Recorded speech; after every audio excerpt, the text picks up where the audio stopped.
Welcome to this talk.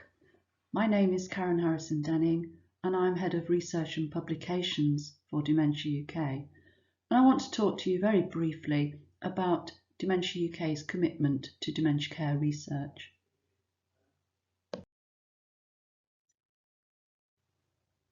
So my aims for this session are to talk about research in general terms and perhaps dispel some myths. I want to focus briefly on dementia research policy and funding, and how we can better involve families affected by dementia at all stages of research. Dementia UK's and its research and publications team commitment to research will feature quite strongly in what I have to say. We all use research, whether that is through our everyday work or whatever field that may be, nursing, human resources, sustainable energy, etc., but also in our use of everyday technology. It is often hidden to us. We all take part in research too, as Admiral nurses. Each case we take starts with the research journey through the assessment of need and then testing the hypothesis of, if I apply this certain intervention, what will improve the situation, through to measuring the impact and outcomes to this intervention. Did it work? If not, why not? And then what else to do? What else can I do to make things better for the family affected? Similarly, in our everyday lives, we take part in research. How many of us complete a trust pilot survey after a purchase or reviewing an Airbnb stay? How many loyalty cards do you use? Tesco, Boots, Costa Coffee. They are all collecting data from us on project use, frequency, etc.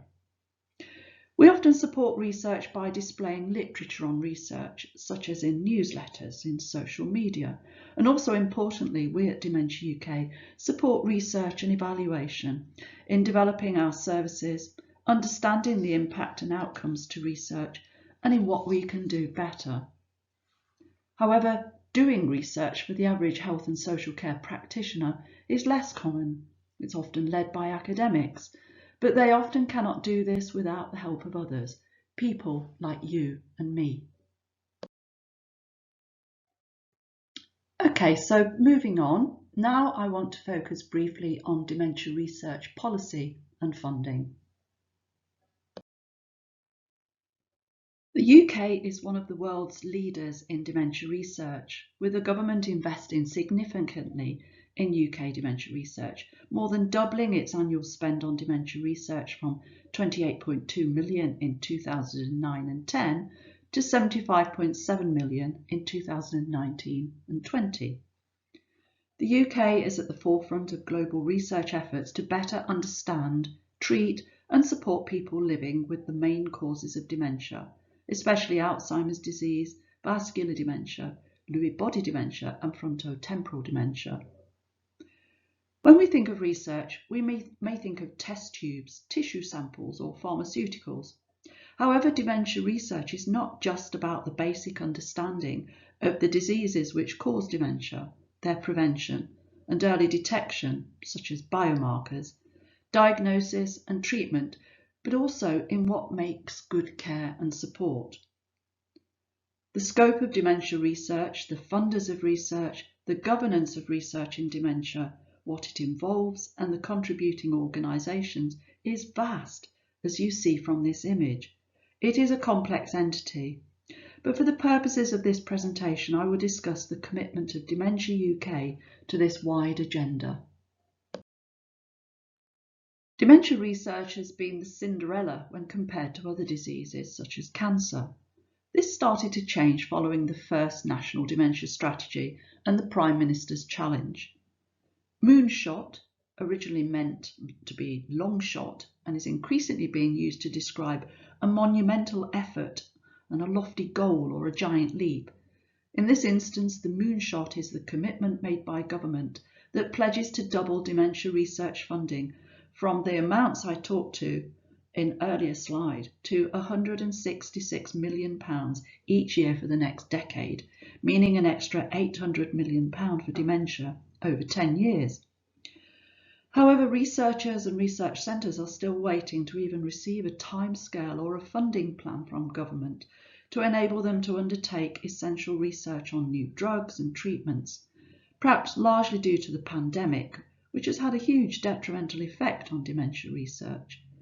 This is against a backdrop where the Association of Medical Research Charities figures revealed a drop of £200 million in charity investment, such as the Alzheimer's Society from 2019 to 2020.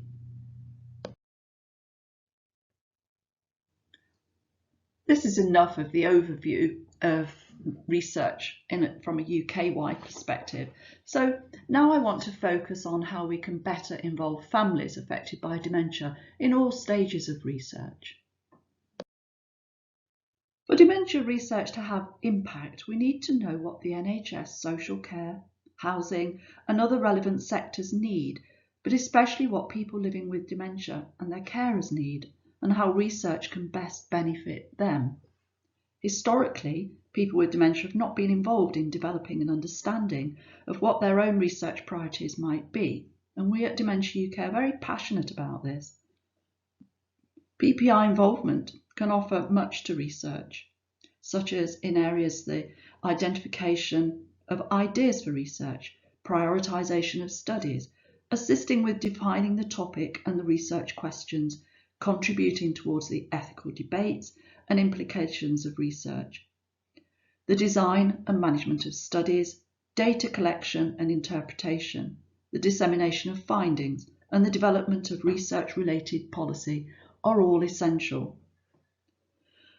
The James Lind Alliance is a British non-profit making initiative established in 2004 to bring patients, carers and clinicians together in priority setting partnerships to agree what are the most important research areas. The James Lind Alliance believes that addressing uncertainties about the effects of a treatment should become accepted as a routine part of clinical practice. Patients, carers and clinicians should work together to agree which, among those uncertainties, matter most and deserve priority attention.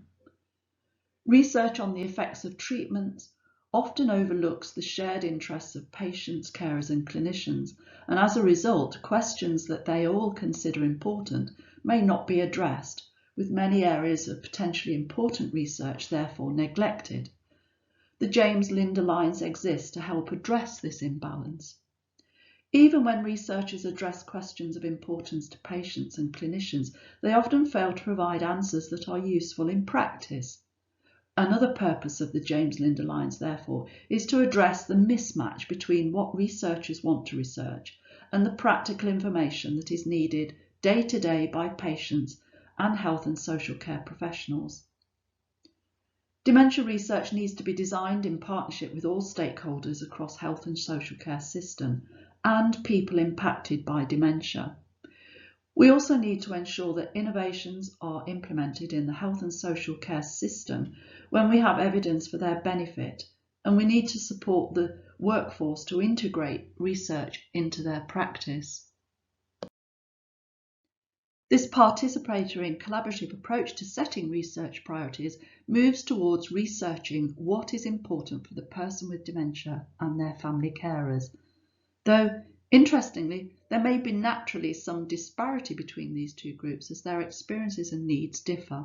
However, this was a good start, and as we see, the top 10 are very broad in their aims, and many still remain only answered in part. Albeit this prioritisation event was held 10 years ago in 2012, some still remain unanswered or only in part addressed, which remains pertinent today to guide our research. We need to strengthen our approach to patient, service user and carer involvement, as well as public involvement in dementia research. The James Lind Alliance used a participatory approach to enable families affected by dementia to define research questions that are important to them.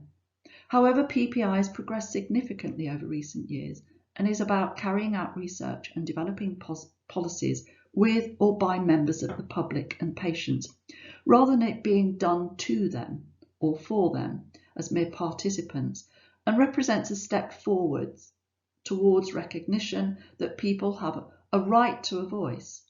People who are affected by research have a right to have a say in what and how publicly funded research is undertaken. The inclusion of their voice in the research team also provides a unique perspective from the inside. Over the last 2 decades, experiences has shown that many people with dementia can be meaningfully involved in research. The growing interest in PPI in the field of dementia research represents a positive step towards the inclusion of people with dementia in matters which are relevant to their lives and recognises the valuable contribution they can make to society. PPI helps to make research more relevant and useful to patients, carers and the public. By working with researchers, they improve research and make a difference to the way health and social care is provided in the future.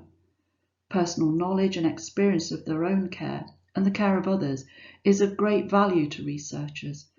The lived experience of a condition, service, phenomenon, etc. can hugely inform the research agenda. Dementia UK has been involved in and supported research priority setting in several ways.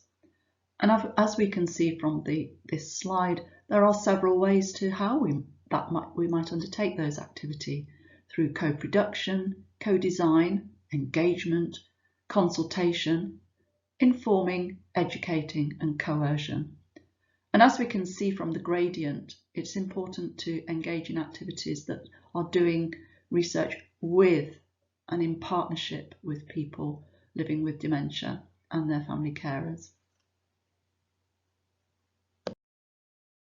In the last stage of my talk, I now want to look at Dementia UK's and the research publications team commitment to research, and I want to give you some examples of how we have achieved this. An important aspect of PPI is co-production, which highlights the importance of contributions from different disciplines and from different sectors in a field, especially within communities. This type of PPI represents a form of empowerment as it challenges embedded knowledge hierarchies of the expert versus the lay subject and recognises that communication is not a one-way transfer from knowing a subject to a supposedly ignorant one.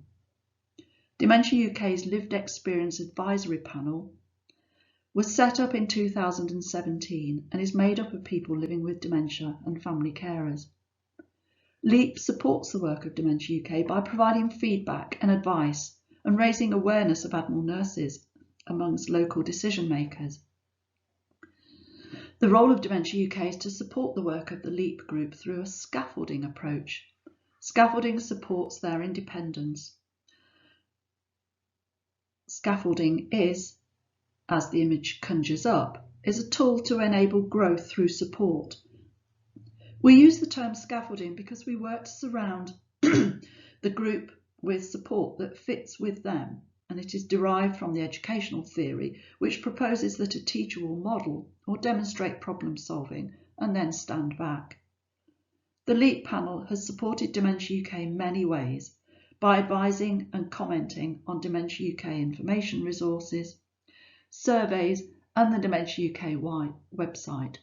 It has met and worked with other groups around the country to support involvement and engagement with other people affected by dementia and to raise awareness of Admiral nursing. LEAP is now evolving to support Dementia UK in the development of its research strategy and also to be actively involved in the research of both Dementia UK and in our partnerships with the wider research community.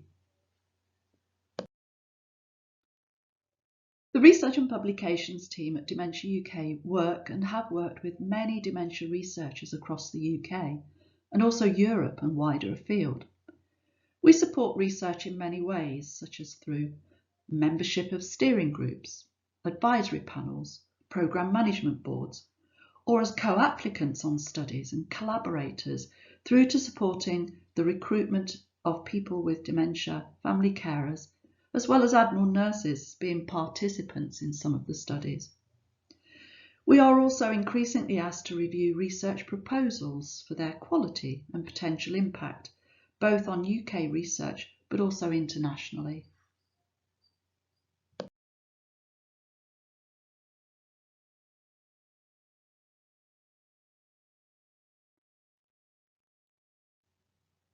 Dementia can be very different in different ages, different genders, and different health and social care contexts, and so the evidence base needs to reflect this diversity. We know that certain groups are underrepresented in dementia research, including women, people from ethnic minorities, people with multiple long-term conditions, and those who are frail and in the oldest age group. There are also significant geographical factors that impact people participating in research.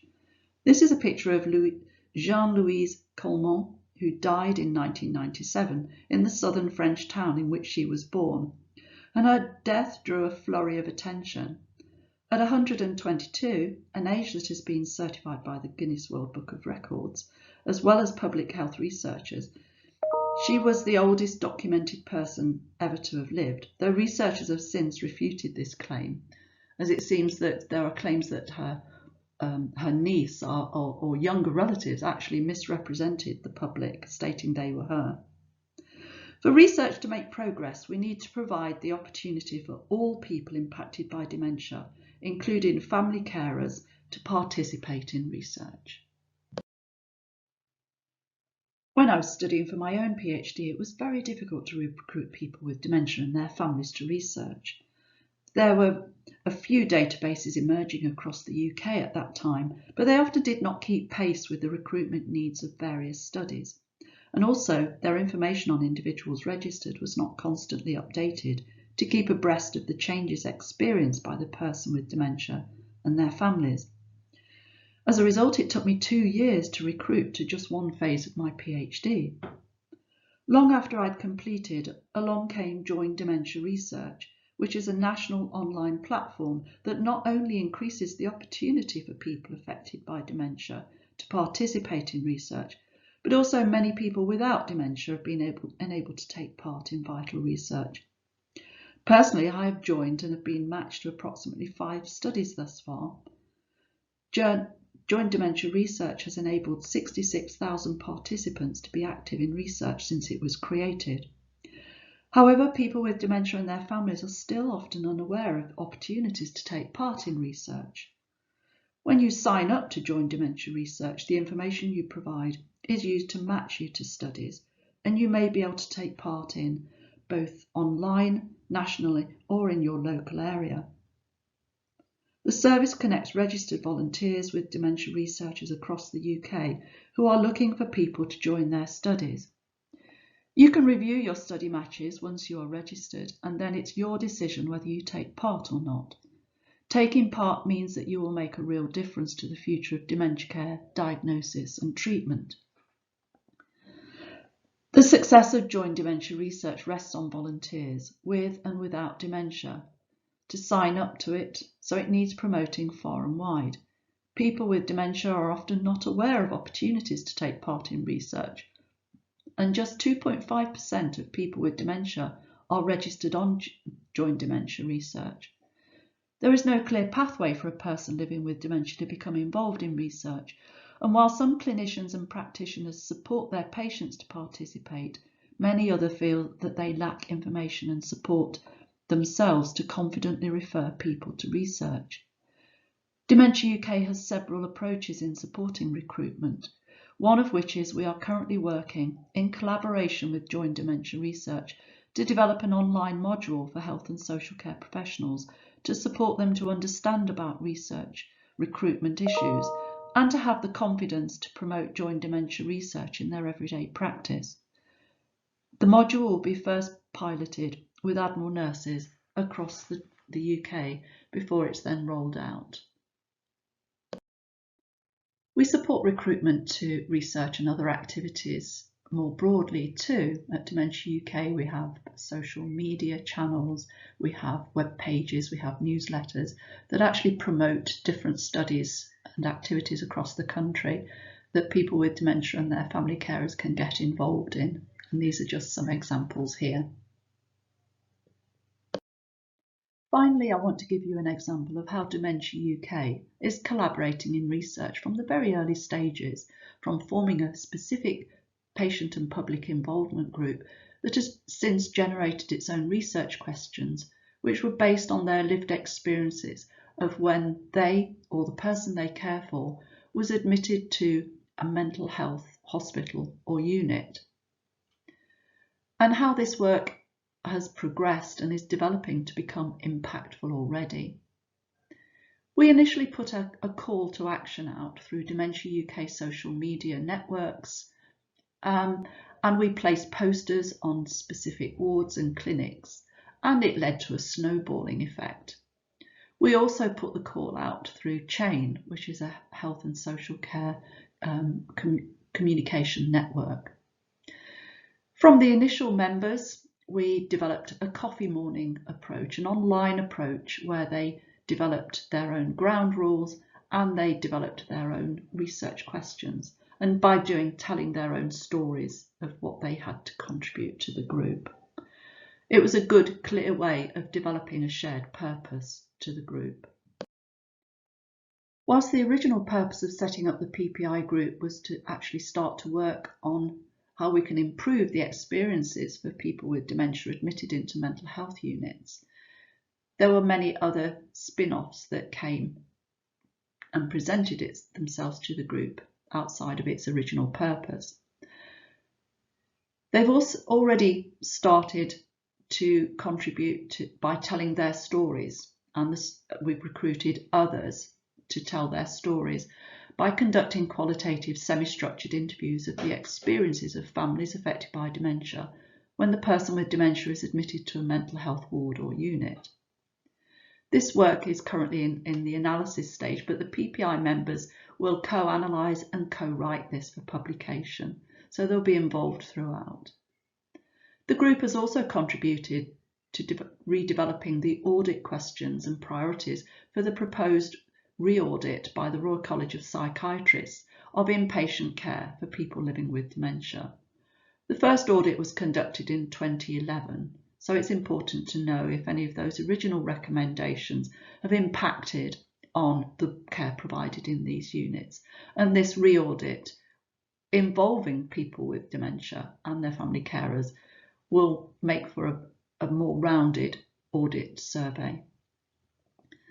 The PPI members have also been involved in other spin-offs, such as they've contributed to the research proposal of others, the most recent one being commenting on a music therapy intervention. And they've also contributed to activities such as John's campaign, who advocate for the rights of visiting into acute hospitals and care homes, for example, and want to extend that to embrace mental health units as well. It's really important to engage PPI right at the very beginning so that they are equal partners in the research that you undertake, and also can be involved in the very many stages to getting that research from an idea right through to a final study and making report recommendations for practice. Thank you for listening to this very brief presentation on Dementia UK's commitment to the dementia care research agenda. If you have any further questions or queries, then please do contact me, and my email is given here. Enjoy the rest of the summer school.